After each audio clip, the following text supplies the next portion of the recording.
Hello, everyone, and welcome to Quad Radio. As today we come to you from Loretta Lynn's Ranch, where we just wrap up a first time ever attempt for one young rider by the name of Brett Musick in the Pro-Am production class, and he comes away with a third-place position finish. We'll talk with Brett here in just a moment, but first, let me say thanks to our friends at Impact Solutions ATV, your official U.S.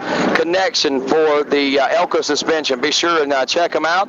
You can go to www.impactsolutionsatv.com to find out more. You can link right here on the Quad Radio page. And, of course, we welcome to the show today one Brett Musick, who only a year ago was racing in the youth classes, and today tried his hand for the first time in the Pro-Am production class and comes away with a podium position finish of third. First and foremost, Brett, I just want to say congratulations to you on a stellar year, the first year on the big bikes, man. Yeah, last year was good to ride the 90 mod and stuff, because I think it really helps you stay on a two-stroke because it makes you ride the four-stroke better. But this year I started out in B class, and I mean, I won everything but two, and I think both of them I crashed. But number Greg Filiez, number 58, he pushed me a lot in B class, and then I moved up to A class in Pro Unlimited at New York, and I won the first moto in A class, and second moto I jumped Casey's jump and jammed my wrist, but I got I don't know, pretty far back, but I hurt my fourth, second overall or something, I don't know.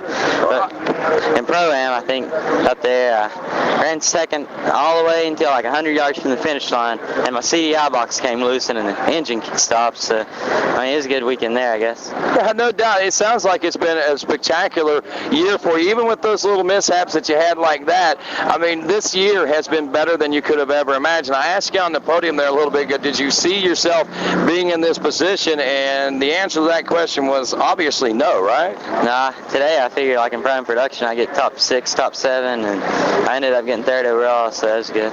Now let me ask you this, do you think maybe you did too good, too quick, that you're going to expect too much out of yourself whenever you head in the next season? No, I don't think so.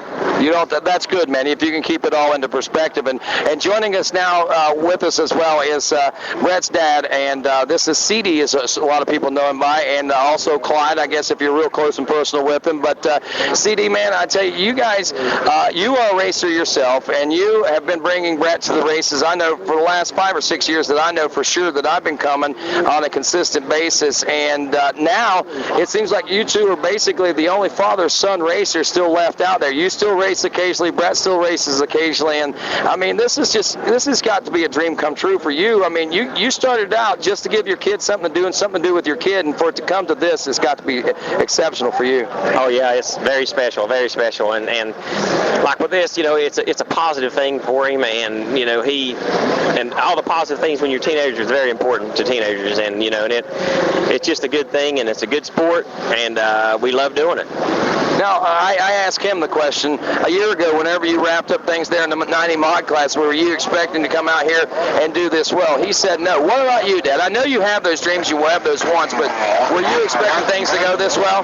No, there's no way. I mean, like with the 90 mod, Super Mini, like me and Brett, we stayed on the two strokes, because I mean, all through up, everybody moved to the 300s, 400s, but we wanted to stay on the two strokes so we could use the clutch, coming into curves harder.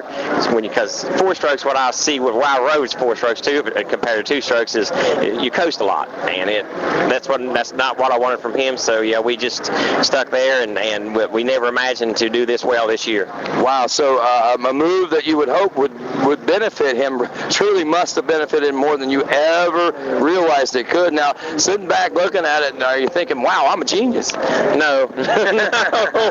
No, I guess we might have got lucky, but anyway, I mean, it's just something that I've told him all along. I mean, because I've rode since, like I said, I was one of Mark's first customers on the two-stroke, and I've rode all these years, and I know I've rode the four strokes, two strokes, and like I said, I mean, I ride like he does with more of the clutch, and it seems like it helps him more than it does me. I'm a little bit older, but yeah, it just worked out real well for us.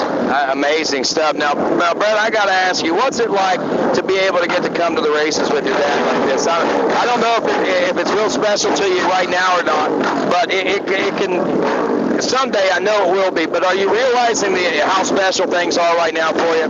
Yeah, this is my favorite thing to do, and it's real fun and all, and I just love doing it.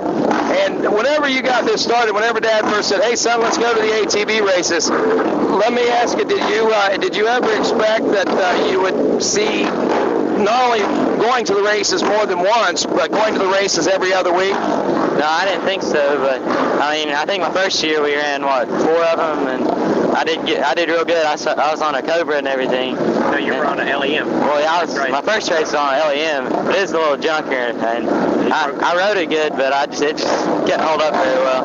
But then I got on a Cobra and High Point, probably, when was that?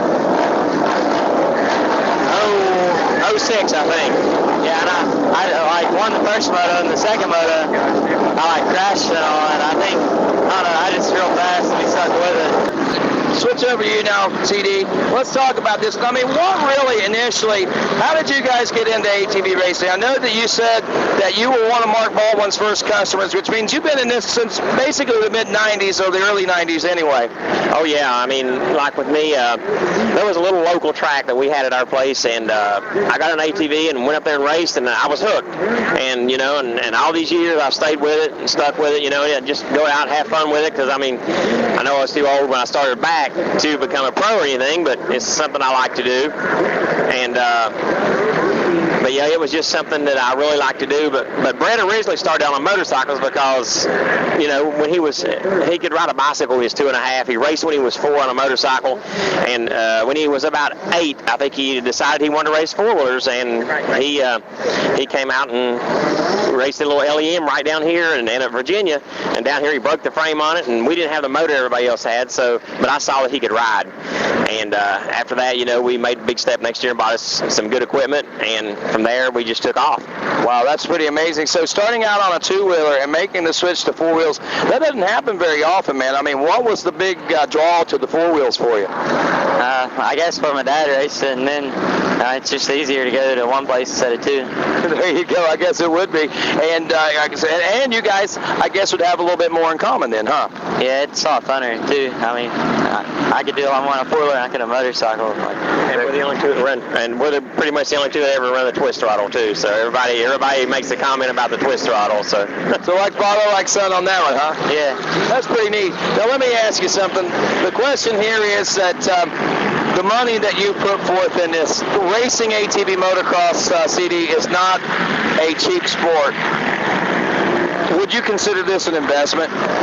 I hope so. I mean, but an investment too to me is do something, like I said earlier, about doing something positive in his life, because there's so much stuff that teenagers can get into that's the wrong line, or the wrong path to take, and you know, the money I spend is worth every cent to see him in a positive atmosphere such as ATV racing. Now let me ask you this here, Brett. Now that you've, just shocked the ATV racing community with the rise that you put in and that Pro-Am and the A classes there the last few races, are you getting obviously you're getting a lot of recognition, a lot of people coming up and talking to you, huh? Yeah, I mean, everybody throughout the pits and stuff always tell me how good I'm doing, and they just always say good things and stuff. So are you getting a lot of people coming up, Dad, saying, hey man, you're going to come ride for us next year? Won't you ride this? Won't you use this next year? Yeah, we've had a few people, you know, and you know, we'll take everything in consideration, I guess, you know, but our main guy was Scotty Ellis. That he's my nephew, and like he's almost the same age as me. He came and watched him at Mount Morris. He'd never watched him race before, and he came up there and watched him and said, he's got to have the right stuff. I mean, he said he's got to have something new. He's got to have, you know, and he built that whole quad for him, and we were so thankful. And after Ohio, we were broke. We had what we usually do every year is income tax money to come to the races, and after that he stepped up and came to the plate for us and made us. I mean, took us this far to Loretta's. Wow, that's a blessing, huh? Absolutely. Well, I'll tell you what, CD, Brett, it's really great to get to talk to you guys. Brett, I can't wait to see what the future holds for you. The biggest piece of advice that I can give to you is this winter, and Dad, you too, and you got to keep him in check, man. I mean, doing this well, got to keep him grounded, number one, not let all that stuff get to him, and number two, don't let the pressure get to you. Just because everybody's saying that you're going to do great, that you're going to be the man to beat, this, that, and the other, don't go out there expecting to win every time. Go out there and do what you do best. Ride your ATV just like you did today, all right? Yeah, I'll do my best at it. So don't let it get to your head. Remember, whenever you start getting nervous, just think about today, all right? Yep, I will. All righty. Motto too is to have fun. There you go. I love that motto, and keep having fun. CD, Brett, thanks again. Thanks a lot. And I'd like to thank Scotty Ellis, like he said, he built the whole quad, and Walsh Racecraft, they came through and made everything for us within 2 weeks. And Mark did a whole motor for us pretty much in a week. Because Upperman blew a motor on Monday, his practice bike, and then Mark put that together for us the rest of the week to get it to a race. And JB came through a lot. He helped us get a subframe. 6.5 Design did a great gusset kit in the frame and everything, and he got it done within 2 days. And my team Media All-Stars, they've helped out a whole lot this year. They've done a lot for me. And Maxxis tires, they're great tires. And I mean, I guess that's about it. Well, I'll tell you what, that's enough, and that's a good show. We'll see you next year, man. I'm looking forward to it. For CD and for Brett Musick, I'm Rodney Tomlin. This is Quad Radio.